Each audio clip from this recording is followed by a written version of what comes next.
ಇನ್ನು ಪರವಾಗಿಲ್ಲ ಬಿಡಿ, ಆರಾಮಾಗಿ ಬನ್ನಿ. ಬನ್ನಿ ಬನ್ನಿ ಬನ್ನಿ ನೋಡ್ಕೊಂಡು ಬನ್ನಿ. ಚಿಂಚನಗಿರಿಯಿಂದ ಒಂದು ನಿಮಿಷಕ್ಕೆ ಒಂದು ಓಟಿಗೆ ಇಂಪಾರ್ಟೆಂಟ್ ಅಲ್ವಾ ದೇಶಕ್ಕಾಗಿ. ಫಸ್ಟ್ ಓಟ್ ಹಾಕ್ಬಿಟ್ಟು ಬಂದ್ಬಿಡಿ ಸರ್. ಹಾಂ ಬನ್ನಿ ತೋರಿಸಿ.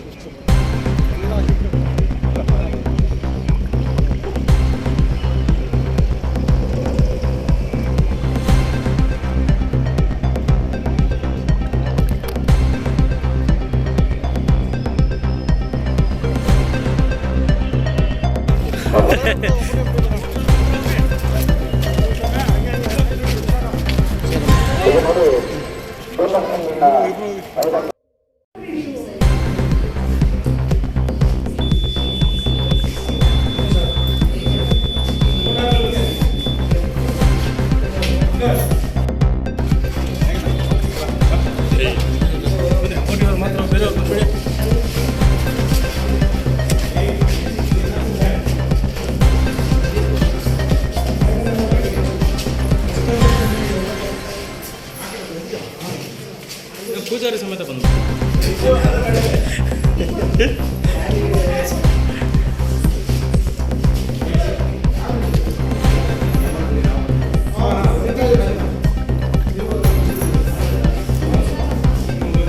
ಒಳ್ಳೆ ಮ್ಯಾಚ್ ಆಯ್ತು ಬಿಡಿ.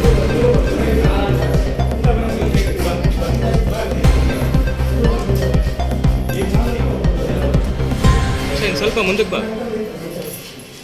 ಹಾಂ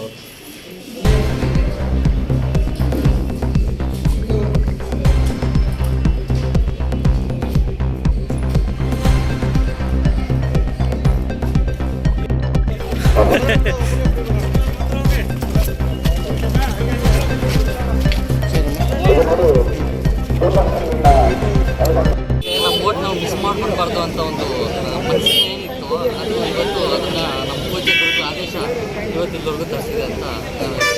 ಏನು ಹೇಳಿದ್ರು ಗುರೂಜಿಗಳು ಮದುವೆ? ನಮ್ಮ ಗುರೂಜಿಗಳು ಏನು ಹೇಳಿದ್ರು ಅಂದರೆ ಇಲ್ಲೆಲ್ಲ ಕಾರ್ಯಗಳೆಲ್ಲ ಬೇಗ ಎಷ್ಟು ಬೇಗ ಆಗುತ್ತೆ ಅಷ್ಟು ಬೇಗ ಮುಗಿಸ್ಕೊಂಡು ನಿಮ್ಮ ಓಟ್ ಅಂತ ಮಿಸ್ ಮಾಡೋಕ್ಕೆ ಹೋಗ್ಬೇಡಿ ಅಂತ ಹೇಳಿದ್ರು. ಅದಕ್ಕೆ ನಾವು ಓಟ್ ಅಂತ ಮಿಸ್ ಮಾಡಿಲ್ಲ. ಎಲ್ಲ ನಾವು ನಮ್ಮ ಪತ್ನಿ ಸಮೇತ ಓಟ್ ಕ್ಯಾಸ್ಟ್ ಮಾಡಿದ್ವಿ. ಎಷ್ಟು ತರಾತುರಿಯಲ್ಲಿ ಬರಬೇಕಾದ್ರೆ ಹೆಂಗೆ ಅನಿಸ್ಲಿ? ಹೋಗೋಕ್ಕಾಗುತ್ತಾ ಇಲ್ಲ? ಈ ಥರದ್ದೇನೇ ಇತ್ತಾ? ಹೋಗೋಕ್ಕಾಗುತ್ತಾ ಇಲ್ಲ ಅಂತ 99% ಇತ್ತು. ಬಟ್ ಗುರುಗಳ ಆಶೀರ್ವಾದ ಇದೆ ಅಂತ 100% ಗೊತ್ತಿತ್ತು. ಸೊ ಅದ್ರ ಬಂದೇ ಬರ್ತೀರಿ, ಓಟ್ ಕ್ಯಾಸ್ಟ್ ಮಾಡೇ ಮಾಡ್ತೀರಿ ಅಂತ ನಮಗೆ ಇವತ್ತು ನಮಗೆ ಸಕ್ಸಸ್ ಆಗಿದೆ. ಟೆನ್ಷನ್ ಇತ್ತು, ಬಟ್ ಇವಾಗ ಅನಿಸ್ತಾ ಇದೆ ವೆರಿ ಪ್ರೌಡ್ ಬಂದು ಓಟ್ ಕಾಸ್ಟ್ ಮಾಡಿದ್ವಿ ಅಂತ. ಫ್ಯಾಮಿಲಿ ತುಂಬ ಥ್ಯಾಂಕ್ಸ್ ಹೇಳ್ತೀನಿ, ಬಿಕಾಸ್ ಬೇಗ ವೈಂಡ್ ಅಪ್ ಮಾಡಿ ನಮ್ಮನ್ನ ಇಲ್ಲಿವರೆಗೂ ತಗೊಂಬಂದರು. ನಮ್ಮ ತಂದೆ ನಮ್ಮ ಮಾವ ಆಗಿರ್ಬೋದು, ತುಂಬ ಥ್ಯಾಂಕ್ಸ್ ಹೇಳೋಕ್ಕೆ ಇಷ್ಟಪಡ್ತೀನಿ. ಪೂಜಾ ಗುರೂಜಿಗಳ ಆಶೀರ್ವಾದದಿಂದ ಇಷ್ಟು ಹೊರಗೆ ಬಂದಿದ್ದೀವಿ, ತುಂಬ ಖುಷಿ ಇದೆ. Very proud. Thank you.